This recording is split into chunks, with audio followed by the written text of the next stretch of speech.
so excited to welcome Ashley to the podcast. Thank you so much for coming on today. Thank you so much for having me. I don't know if super excited is the right word, but I'm happy to be able to share the story and help other people, hopefully.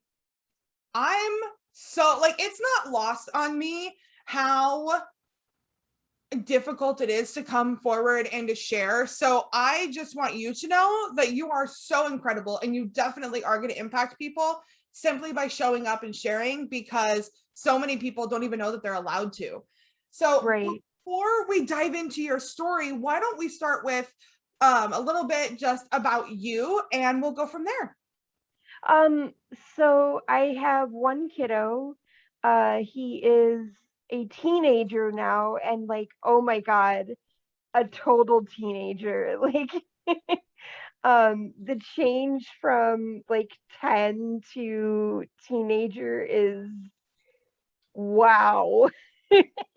My son is 7 and I can't even, in 3 years, I'm going to have a double digiter. And I'm just like, oh my God. Double digits was a big deal to him.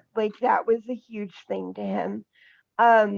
I also am a content writer, so I write web content for sites like Cracked, BuzzFeed, and then I have a bunch of individual clients.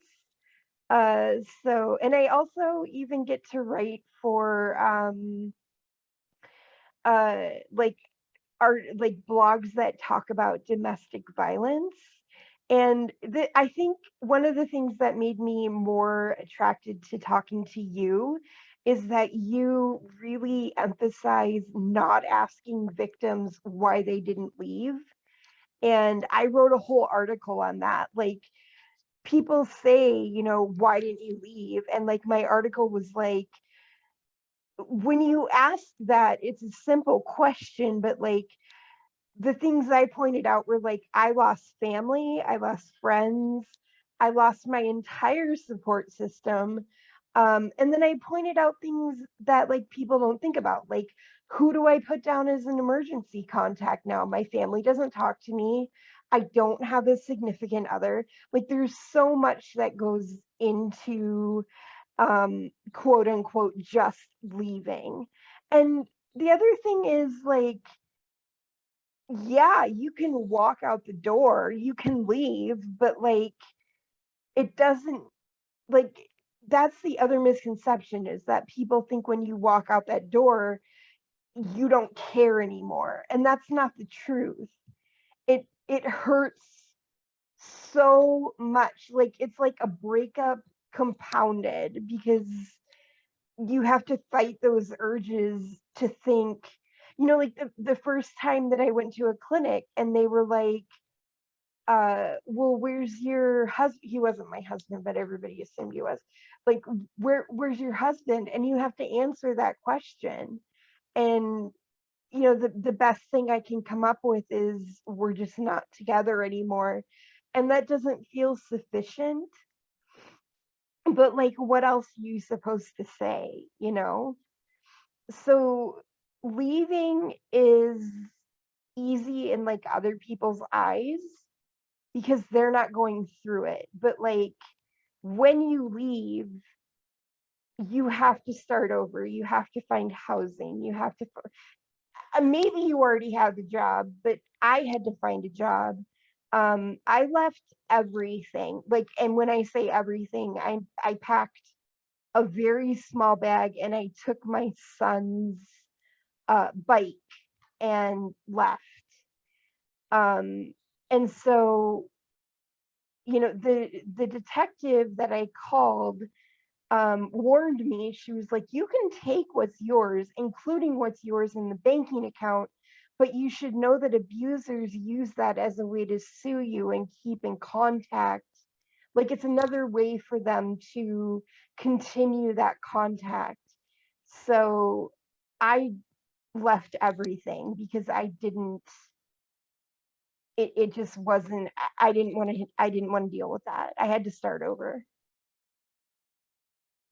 I am so Okay, so I feel like I have to preface this. It's like you said it in the beginning. It's like you're excited, but that's like not the quite the right word. And I'm like, oh, I'm so glad you brought this up. But like, glad is not. It feels. I feel like we need like a whole new vocabulary. But Yeah. I am very appreciative that you started talking about these nuances of leaving, because yes, that is like my number one pet peeve. Like that's why for me, not even pet peeve. Like it I feel the rage building in my stomach as I'm talking about it, because it's so much more, which is like for me, I started diving into the brain to help people understand like it's not easy as quote unquote just leave. I hate the word just, like it's supposed to be easy. And they But your whole always brain say is working just. against you. Like They always say just. They never just say, how can I help you leave? How can I help you develop a plan? How can I help you stay safe when you're leaving? Because most women are in the most danger when they're leaving. And none of, no one asking that question is ever offering help. What they're doing is passing judgment on those victims. For, do you prefer to say survivors? I don't know.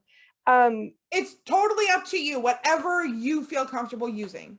I just feel like they're passing judgment on those victims who are stuck and don't know what to do. And yeah, I left quickly, and without money or anything, but I don't know if I would have left the way I did if I didn't know that my son was in danger. Because in my mind, I spent a lot of time thinking, and I've worked, this is something I've worked on in therapy, so it's not something I feel anymore, but like I spent a lot of time thinking, he's not hurting my son, it's only me. And that was like a big part of it. Like, if it's only me and my son is safe, why am I leaving? Like, I didn't value myself enough to just be like, it's not okay that he's hurting me. That right there, I hate to say it, but there are so many of us that can relate to that. Because I remember thinking the exact same thing. I stayed for so long because I was like, well, there's nothing going on, and I don't want to hurt my son by leaving. I don't want to do all this stuff because I'll take it. Anything that anyone does to me is fine as long as my kid's safe. Which is, Right. it's so heartbreaking that we've gotten to that point. And it's not true. Like, it's not a true thought. And just to be clear, my ex is not my son's father. My son's father is an amazing person. But I I I spent 5 years thinking, he's only hurting me. My son is safe. And there was a point where I reached out to my mom and I was like, I don't think this person is a safe person. I think he's abusing me. I don't know what to do. And her response was, well, he's done so much for you. What is he really doing to hurt you? And like, it's hard to explain because he was physically abusive. But for me, the worst part was that I didn't know what reality was anymore. Like, he was so good at gaslighting that I don't know what the words are. Like, I truly did not understand what was real anymore. And there was a point where it got so bad in that confusion where he was able to have me admitted to a psychiatric hospital.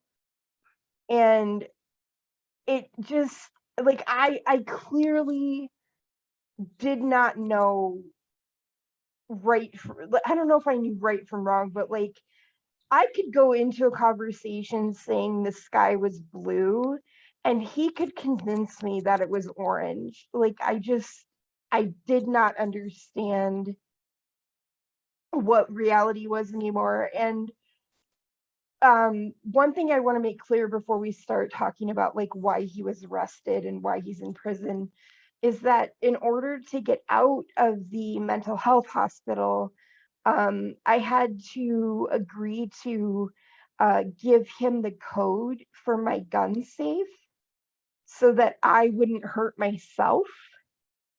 Um, and I was so confused and so I, I mean, I still loved him, and I thought this made sense. You know, this way I'm not going to be tempted to do something because he had me convinced that I would. You know, that I was so unstable that I was going to hurt myself. And I never got that code back. And um, when things started falling apart, he really hammered home that he was the one that had access to the weapons that I didn't.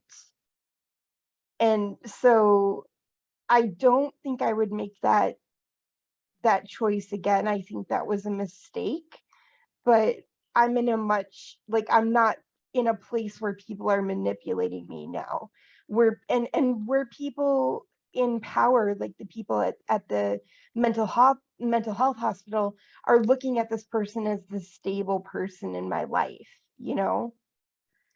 So it was and I don't want to like minimize physical abuse versus gaslighting. They're both equally, you know, they're both awful. But like, how do you call your mom and say, well, he did hit me a few times, but how do you explain the other part? You know, because my mom is in that boomer age, and like, I don't feel like they understand what you're saying when you're saying like he's lying to me all the time and I don't know what's real anymore.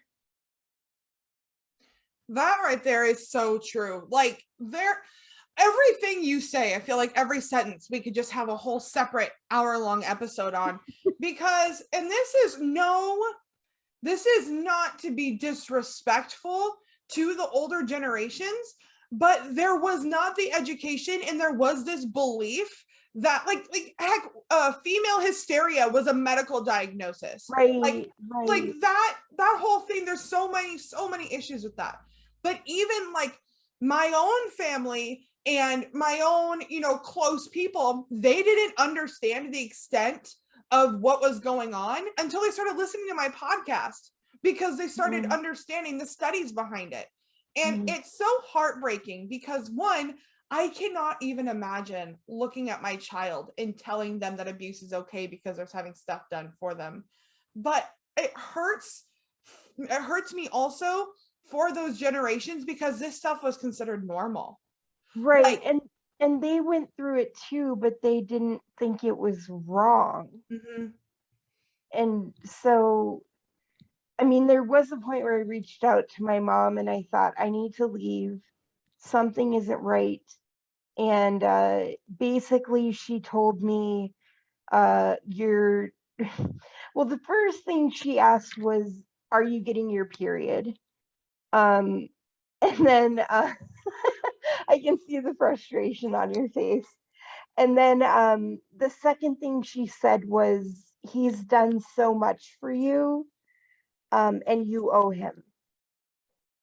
So I didn't leave. And the odd thing is that happened months, not even years, but like months before I realized what was really going on. Um, like I just, like I feel like I tried to reach out, I tried to leave, I knew something was wrong, and the one person that I kind of trusted that would give me um help, like would help me or give me information on how to get out, told me to stay. it, I there's like 50 different things I want to say, and they're all trying to come out at once. And so instead of me going on my soapbox, because at this point, everybody knows how I feel about all of this. If you're not watching the YouTube video, you can hear it. Listen to a few podcasts, you'll hear my soapbox moments. But let's sorry, now I'm just like trying to come down from all of the like rage building in my gut. The pre-story. Yeah, like and that's the sad part, and we're gonna dive into that. But this is the pre-story. This is this is the beginning of the hero's journey.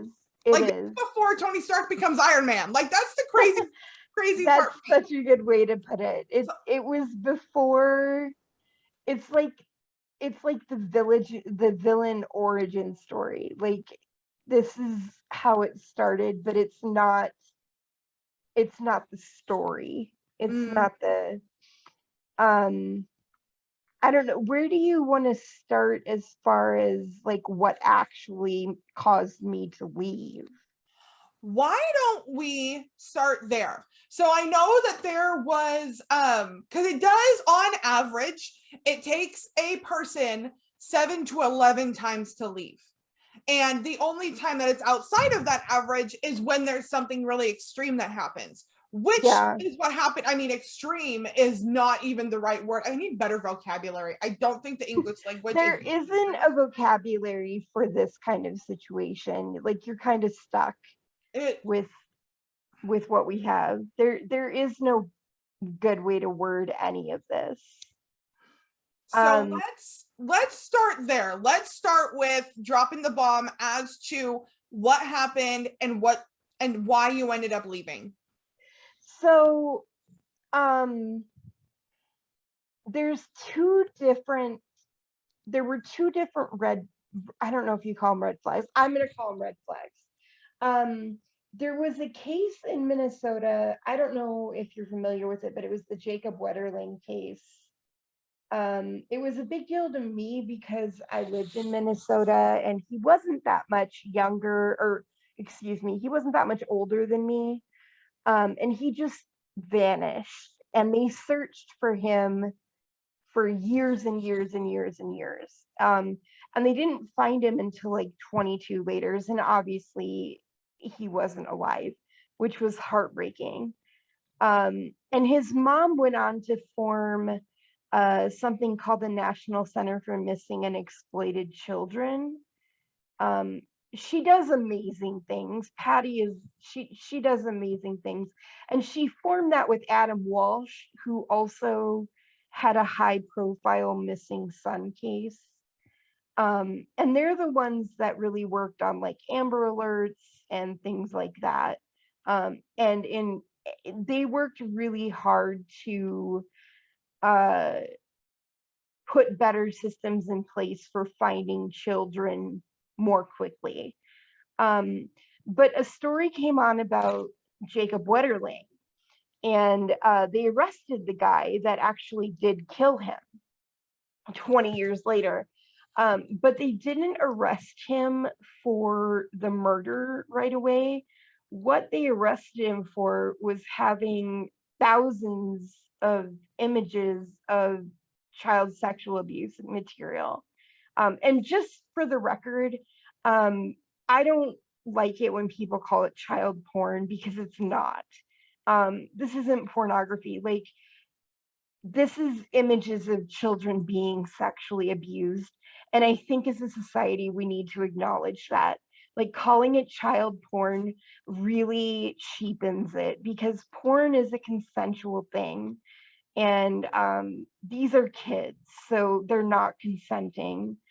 So when he was arrested for the material, my ex got upset.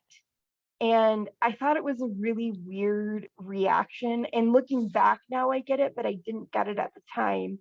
And this is another example of where you can go into a conversation knowing you're right and come out knowing, like, not knowing anything. But I started talking to him about it because he just was getting more and more agitated, and I didn't know if I was in danger. Like, I didn't know if he was going to be agitated enough to hit me or whatever. He finally just snapped and he was like, pictures are not abuse. No one's being hurt by looking at those pictures. They're just pictures. And no matter how many times I was like, yeah, but they're children. Like, those children didn't agree to be in those pictures. And then I even pointed out, I was like, even if it was a full adult woman, like, if she didn't agree to share that picture, it's still an issue. And, the more agitated he got, the more confused I got. And by the time I left the conversation alone, I was like, fuck, am I wrong? Am I wrong? Is this a victim? Because what he called it is a victimless crime.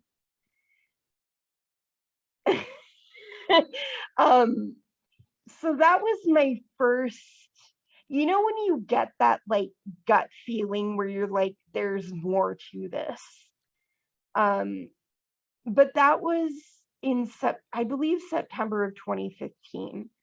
And it took a couple more months, but his dad got really sick. And his phone kept going off. And I thought, well, what if it's someone saying like, we need to get there, like he needs to see his dad is dying. And I don't, in a healthy relationship, I don't condone going through someone's phone. I think that's a boundary you shouldn't cross. But I was worried he wasn't waking up, he was asleep. I was worried his dad might have limited time. And so I picked up his phone. I couldn't figure out if it was a text or a call. And I started going through his texts, and there were pictures of my son. And I just, what do you do? Like, it and it wasn't, let's say it wasn't my son. There's still pictures of minors, right? Like, there's still abuse material, and he has this in his phone. And maybe I did the wrong thing, maybe I didn't, but by that point I started looking through his whole phone. Like, what else does he have? What, and I was really looking at what other pictures does he have of my son. And at that point I realized that he had thousands of pictures, and that he was selling them, and not just like via text, but they use things like Snapchat because the pictures are deleted. They'll use WhatsApp because that's pretty encrypted. They have private Facebook groups that the police can delete, but they've already got backups going. Like, it's an ongoing thing. They're always ready to be found out and have a new group ready. And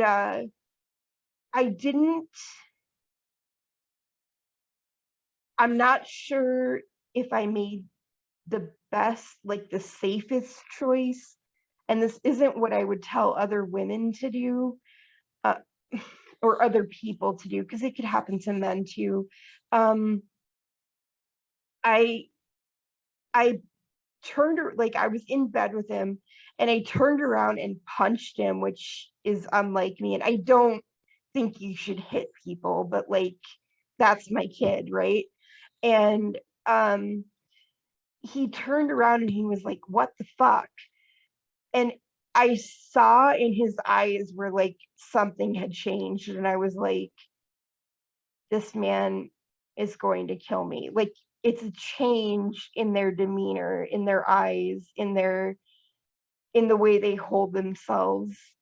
So I punched him and I was like, is this my kid in these pictures? And immediately, he was like, no, someone sent me those pictures. They're not my kid. I would never hurt him. I love him. And at that point, I let it go because I was like,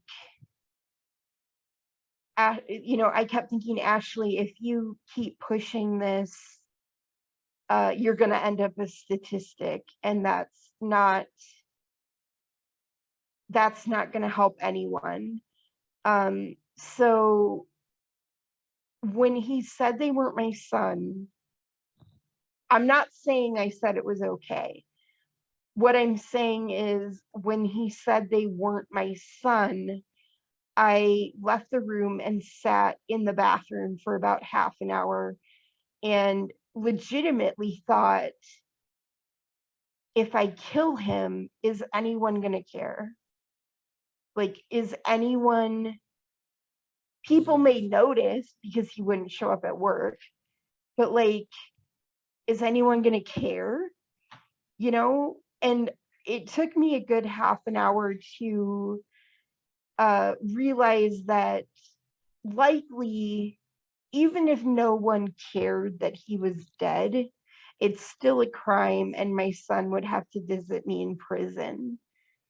And that's what stopped me, because without that thought, I was ready. Like, I was ready to kill him, and I didn't care. Like, people say, oh, it's a lot harder to do than you imagine, but like, those people haven't had their kid be hurt. You know what I mean? So I what I decided to do, and I don't know, I feel like this is what I would tell other people to do. So what I decided to do was pretend I believed him, because I felt like I was in danger. Remember, I'm not the one that has access to the gun or, anything like that. I found the pictures on a Saturday, and that night I contacted a women's shelter through Facebook so he wouldn't hear me. And the whole time I just acted like we were fine. Like, we watched Netflix and ordered pizza. Like, we did normal things. And the whole time we were doing that, I was planning things like where I'm going to go. Can I take the money that's mine? Because one of the things he insisted on when he was controlling me was that my paychecks would go to his account, and my name was not on his account. So I knew I'd have to leave the money behind. I didn't tell anyone until the very last minute, because I didn't know who I could trust. And on Monday, when he went to work, he left and he was like, I'll see you after work. I love you. And I said, I love you. Like, I told him I love you back, because I didn't want him to ever think that anything was unusual. Like, I wanted him to go to work and think it was a usual day. Despite the fact that I knew as soon as he left, I was packing and leaving. And that's what I did. He locked the door, and as soon as that door was locked, I went into overdrive. Like, I packed that bag. I grabbed my son's bicycle. Well, I called the police first to file a report, and then I started packing. And this fear set in, like, what if he comes home? What if he comes home in the middle of this?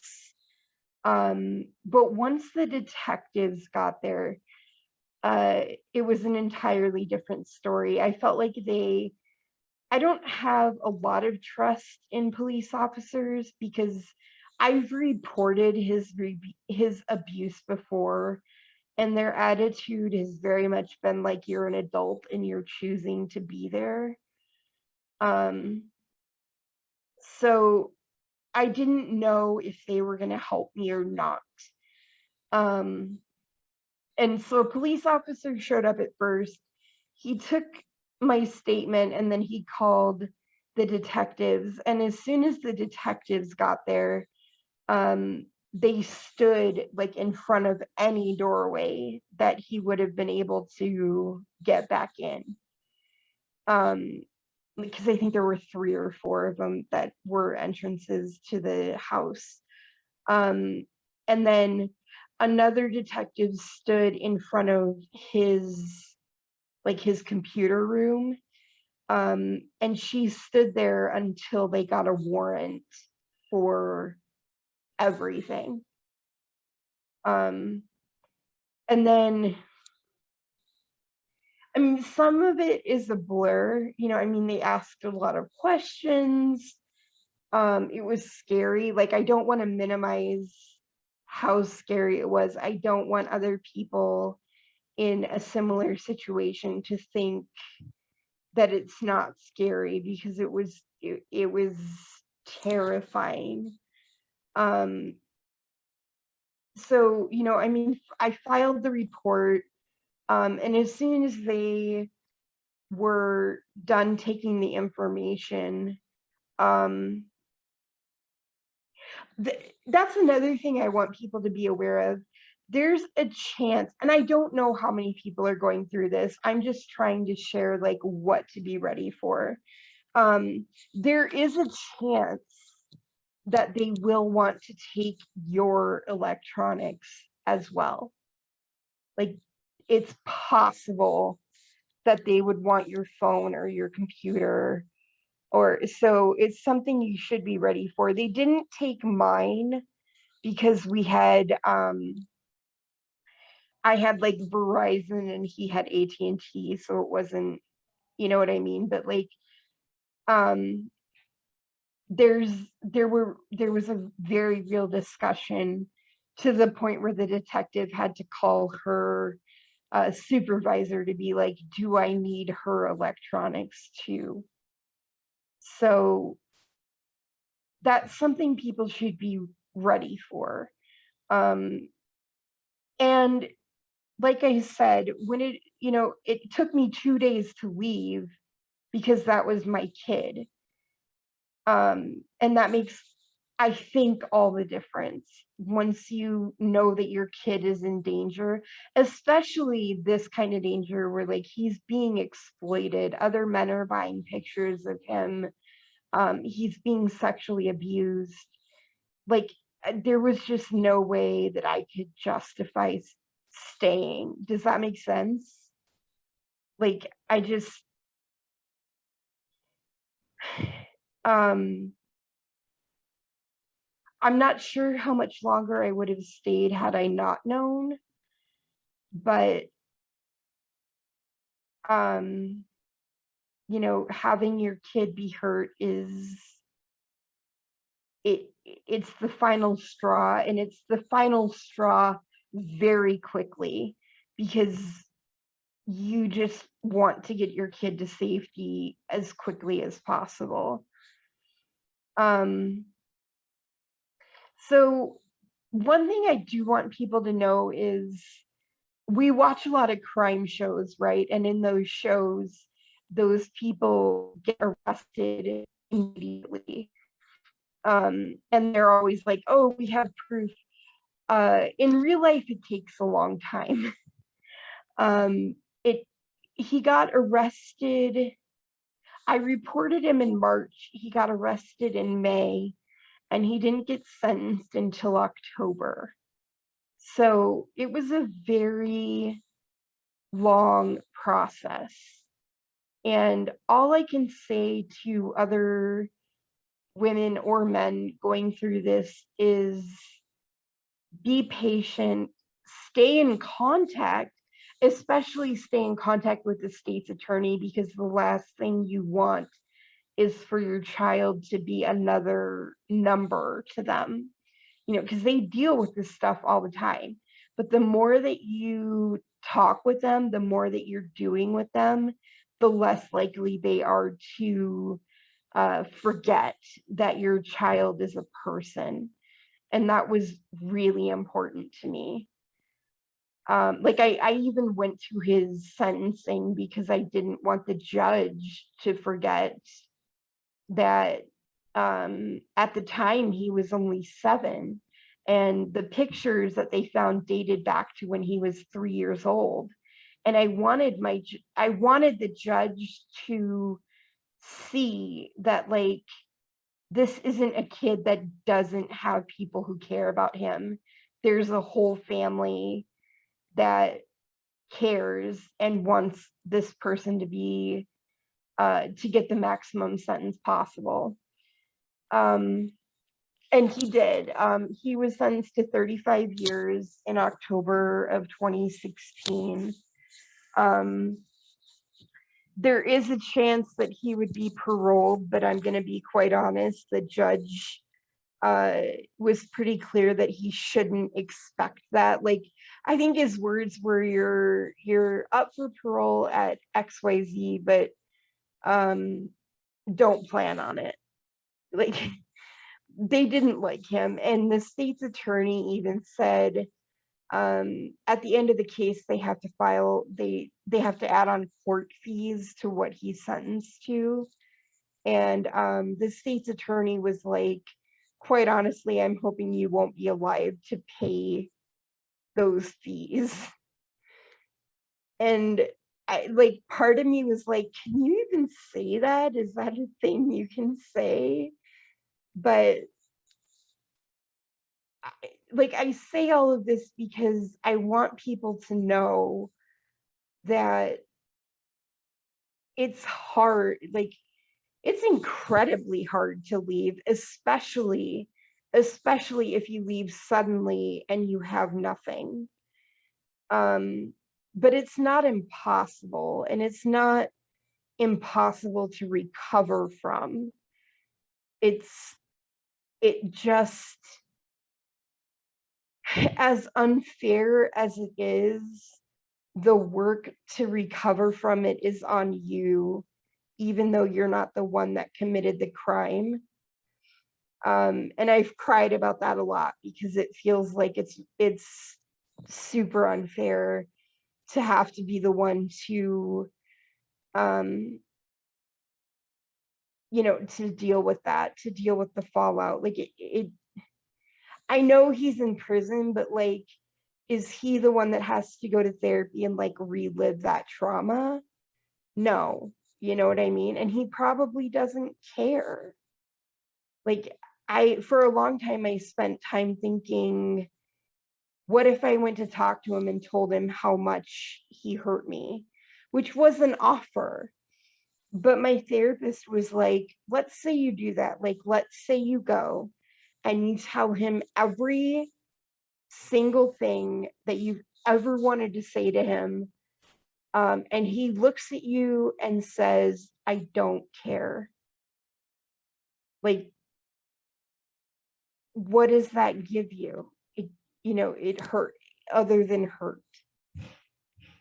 And so I kind of had to let go of the, because abusers don't start out abusive, right? They're very charming people. You fall in love with them.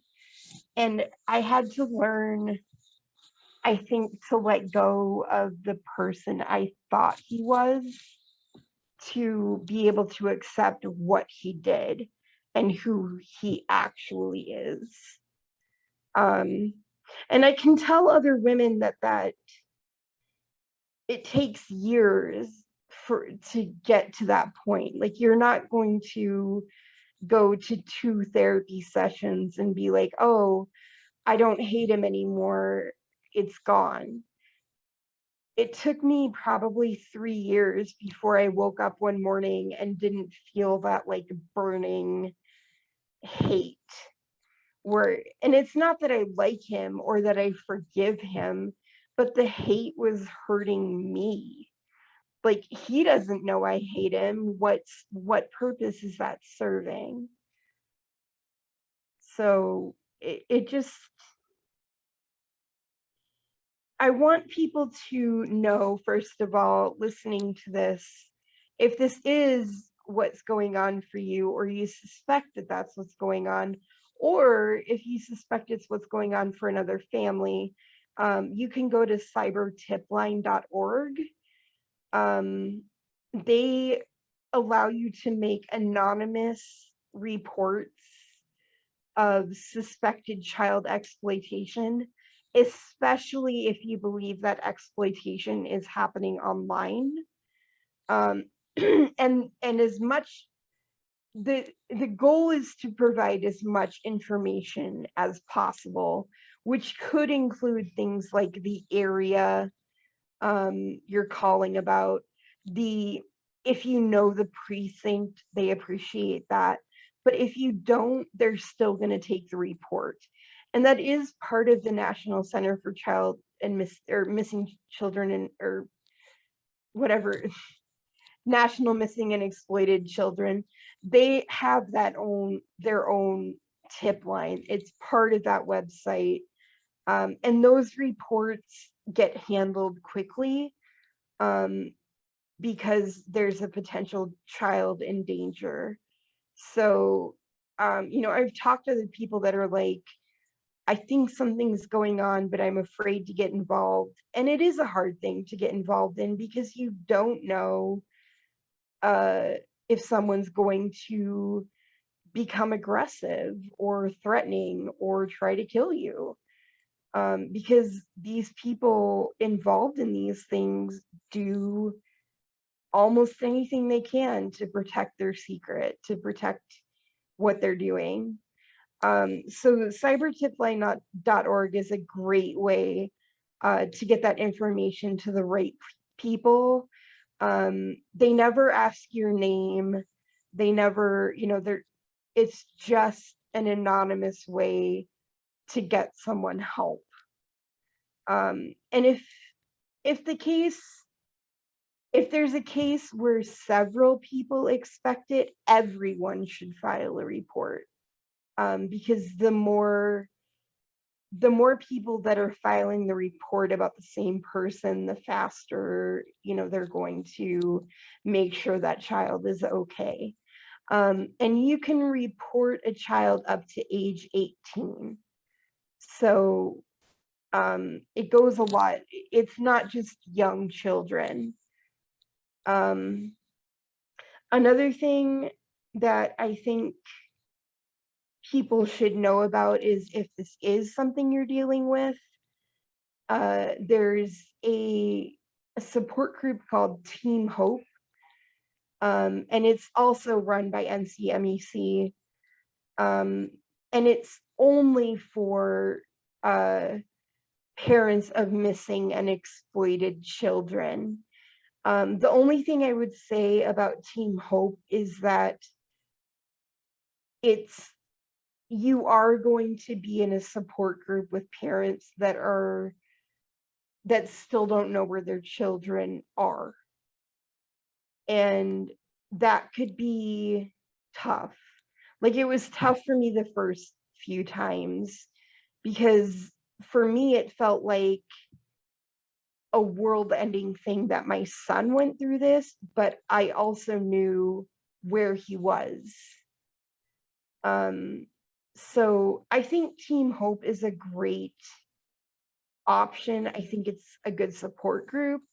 I think you get to talk to other parents that understand, because not every parent does. This isn't something every parent goes through. And then I think we talked about this in the email too. One thing that was really important to me is that is talking about approaching women's shelters or DV shelters, because that can be scary. They ask a lot of questions. They're well-meaning, but you're talking about a person that just left an awful situation, And then you're going to go to a shelter where this isn't their intention, but it feels like it is, where they want you to justify why you want to be there, why you need to be there. And the best thing that I can say about that is, be honest. Don't the women running, it's usually women. The women running these shelters have heard so much. So like whatever you're going to tell them, they're not going to look at you and be like, that's not abuse, or that doesn't count. These are the first people that validated me. Um, and it was the only place I had to go. And they can also hook you up with programs to find low-cost housing, to find jobs. You're going to have food. A lot of the things that you might worry about when you leave, if you can get yourself to a DV shelter, they're going to have help for you beyond a place to stay. The only caveat being, if you have small children, well, if you have children in general, and you mention that the children were abused, they are mandated reporters. So they will, even if you, like, by the time I got there, I had already made a report, but they still had to call and verify that this report had been made.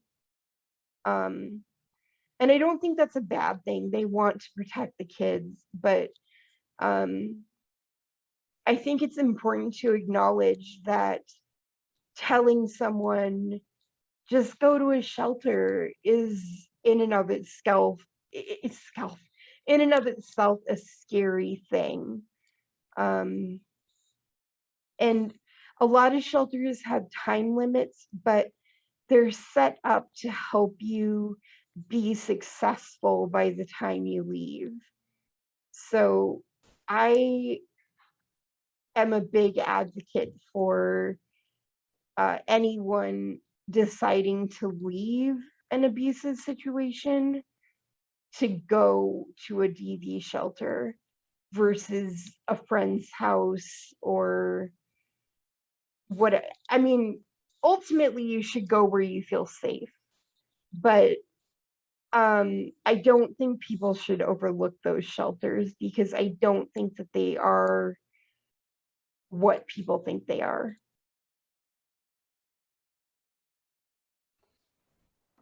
You are like, I'm just trying to just process all of that information. I didn't even live it, and my brain's just exploding right now. I say this all the time, and I don't say this because it's cute or it's fluffy or whatever, but the fact that you went through all of that, and then you're so willing and open to share and help others, I think that is so incredible, because like, no one's entitled to our stories. I'm not entitled to your story. You're not entitled to mine. But when we can come forward and share what we've gone through, we can help so many people. And I'm just trying to just process how you even have the ability to still like live life. I mean, it's not easy. I'm still in therapy. I still, my son lives with his dad now, which breaks my heart. And I'm not saying his dad is a great guy, but like when I left my ex, we didn't it was either me keep him and put him in a women's shelter, which, as great as it is, isn't like a super stable environment. Like, kids, this isn't what I mean. What I'm trying to say is we had an option where he wouldn't have to see that, he wouldn't have to live that. And if that's your only option, you should still go. You should still seek help and still go to the shelter because they're set up to help kids. But we had this option where we could keep his life fairly the same. He could go to the same school. Not much would change because we were already co-parenting. So I agreed to change the custody arrangement so that his dad had full custody.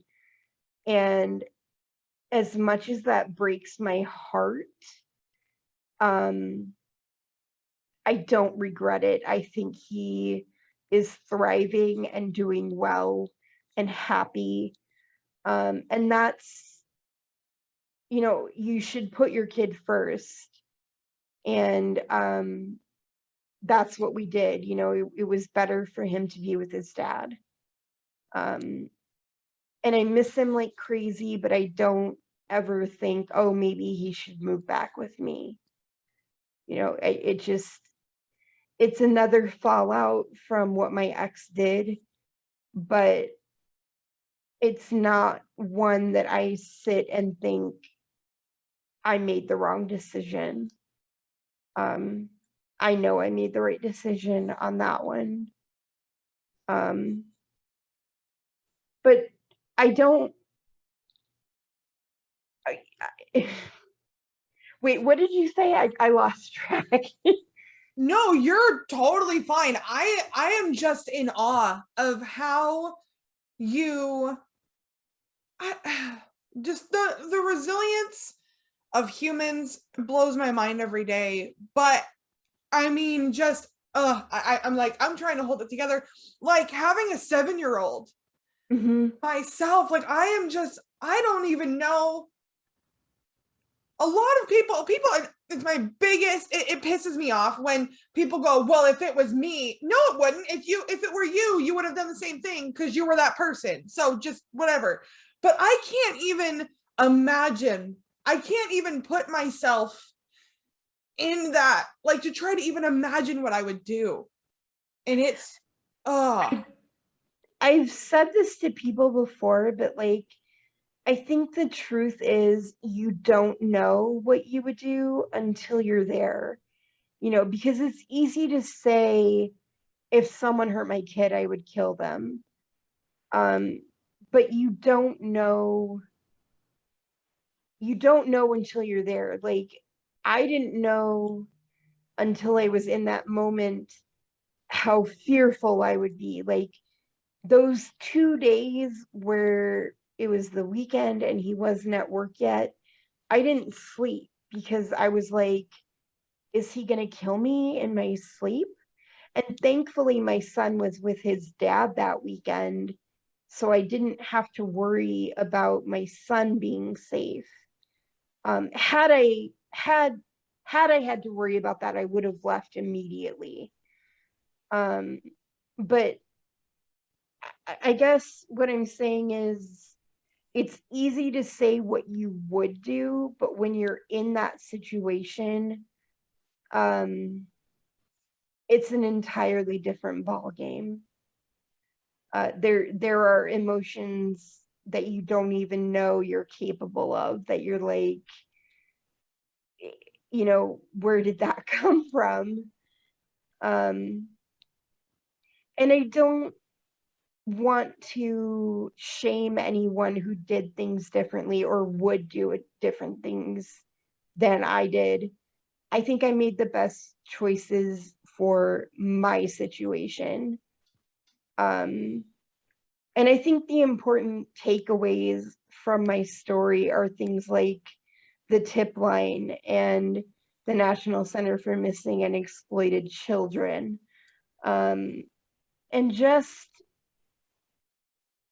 keeping an eye out, watching what your kids are doing on social media, because people, even the most innocent of pictures, end up in those groups. And my son's, pictures of my son at the park ended up in those groups. And the truth is, I was told the police can't do anything about that because they're fully clothed. And although you and I know that they're not using them for good things, there's nothing they can do. And I can tell you as a parent, nothing hurts more than knowing your child's images are being used for nefarious purposes and not being able to do something about it. That right there is the thing that like it a few episodes, a few months ago, I can't even remember what episode it was, but I had Candace Perot on the podcast, and she is a anti-human trafficking expert, and she also helps the trafficked victims rehabilitate. And I just learning what I did from that, I thought I didn't think anything else could like get to me after that, but I don't even have words. Like I talk for a living. I'm a long-winded human, and I don't even have comprehensible words. I think it's a shocking story. I think that when you've been with someone for 5 years and then you find out that you're living with a monster, it's there aren't words. And other people hearing this story, I don't tell many people about it because it does this. Like, what are, people don't have the words. It's not a fathomable thing that someone would hurt a 3 to 7 year old for their own gain.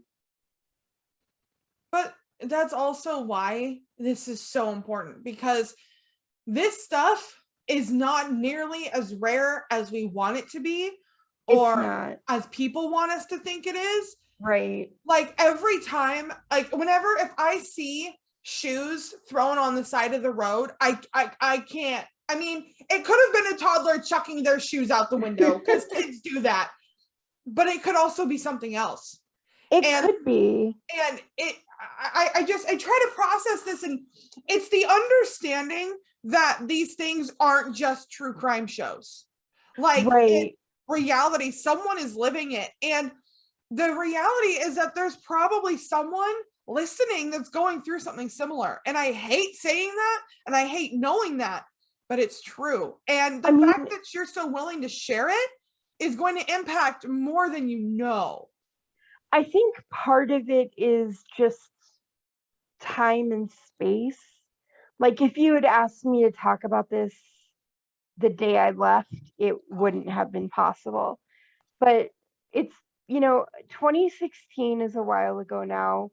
I've been in therapy a long time.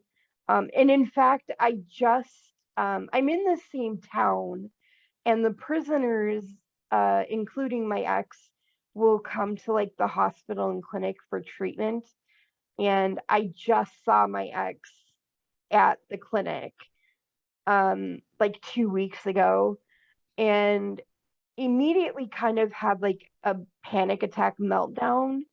But when I processed it with my therapist, she said this thing that like it kind of stuck with me. But she was like, yeah, but like, who has the power now? Like, who's going home and enjoying life, and who's going back to prison? Like, who? And then she was like, who was there in handcuffs? It wasn't you. You weren't the one, you know, in handcuffs. You weren't the one surrounded by guards. You weren't the one forbidden to speak to anyone. I know he recognized me, but he didn't say anything. Um, she was like, he, something that stuck with me and made me just feel like I've really grown or overcome a lot of that was when she was like, he doesn't have the power anymore. Like, that power is gone, and it's gone forever. And that made me feel like, I don't have the words for how that made me feel, but it was just like, fuck yeah. Like, um I'm the one in charge now. Like I don't have to worry about what he's going to say and do because he has no power. That and seeing him when he got sentenced, he walked into the courtroom and he saw me there and he smiled at me and I almost like went over the like railing like I was gonna attack him. But when he was sentenced, he cried, and I wanted to stand up and be like, "That's right, bitch!" Like, I just there's been there's been a lot of time between what happened and now, and I think that helps me share my story. And the other thing that really helps me want to get that story out there is, like you said, it's not uncommon. It's not um, something that we need to keep a secret anymore. And there are so many people out there that their only goal is to help these children. Oh, one other thing I forgot to mention that you might want to include in like resources. Um, there's a site on Interpol, which is a national, like an international site. And what they do is post sanitized images. So you're not going to see anything triggering, but they're images that they aren't sure if the kid is safe or not yet. So what they'll do is post background images, like maybe they'll post a shampoo bottle or whatever's in the background. And they put those up so that the public can be like, this shampoo is from Russia. So it gives them like a location or a place to start, um, which is a great resource. And like I said, you're not never ever ever are they going to post something that would be triggering or it's always extremely sanitized, but cases have been solved using that Interpol website. That And is kids, so cool. I'm gonna definitely dive in and get to know these resources more because oh man, I feel like I need to know these inside out and backwards. well, I mean, to be fair, I don't feel like this is the typical story that you deal with. Um, and if you aren't living it, how would you know? Yeah. I talk about it on my Twitter a lot. I post the cyber tip line quite a bit, enough that Twitter banned me for spam at one point. Um, and then if you for some reason can't, sometimes the cyber tip line is a little glitchy, but if you go to the NCMEC website, um, they have a link to that cyber tip section, and usually if you click that link, it is not bugged out. Um, and on the NCMEC website, they also have pictures of kids that are missing or expected to be or suspected to be exploited. And again, they're pictures of like them at school, or there's nothing upsetting in the pictures. See, But these are resources that, and I understand that it's one of those things where if you don't know, you're not going to know. But at the same time, I hate how it's up to the victims. It's up to those who are going through it to make change. Like those of us who haven't experienced it directly, but now we know, like, let's make change so that way the victims don't have to put themselves on the line. Like, right, my goodness, that's that would be my goal, is that people know about cyber tip line, because I hear so often that people don't want to get involved. And you can judge that how you will. I would get involved, but not everyone would. but this is a way people can get involved and not be involved at the same time. So it's a great resource. I think people should use it more. And if the tip turns out not to be anything, they don't care. There's no like retribution for reporting something that turns out to be completely fine. And that right there is reason enough for us to open our eyes and pay attention, because there's oh my gosh, like I truly feel like we could probably just keep talking for the next 3 hours and you're just going to keep blowing my mind. I can't say enough how grateful I am for you, for doing what you do, and for sharing and being so open and vulnerable. Like, that is not lost on me. I am so glad you felt safe enough to share your story here. And I just know that it's going to impact so many people. So the word thank you doesn't cut it, but really from the bottom of my heart, thank you. Well, I appreciate being on, and if there's ever anything else that you want to cover more in depth, like, you're certainly welcome to message me and we can set up something else. Just depending on your schedule and things like that. Oh, absolutely. Yes, she gave me permission to reach out again on recording. I absolutely 100%, because there's a lot more that I want to dive into. This was just the tip of the iceberg, and it's an iceberg that a lot of people like to pretend doesn't exist. So Right. thank you. Thank you for doing what you do. You did mention Twitter. Is there any way for people to connect with you, or would you prefer to not include any links? Can I email you my Twitter handle? Absolutely. It's Absolutely. anonymous, so like no one's gonna know who I am. And that's not because I don't want people to know who I am. It's because I don't want people to know who my son is. Absolutely. And that makes total sense. So what I'm going to do is that link will be in the show notes. It'll be in the show description if you're watching on YouTube. Go connect there. I know I'm going to. This is so important. And if for any reason you want to reach out to either of us, do it. Like, we are here for you. We are here to support you. Don't be afraid to reach out, because I know that I've heard people on podcasts and then it's like I go to send a message, but it's like, oh, well, I just feel weird.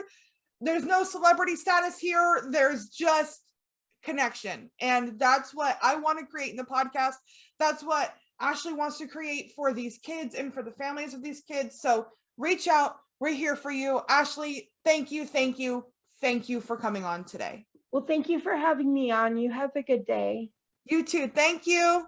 Bye-bye.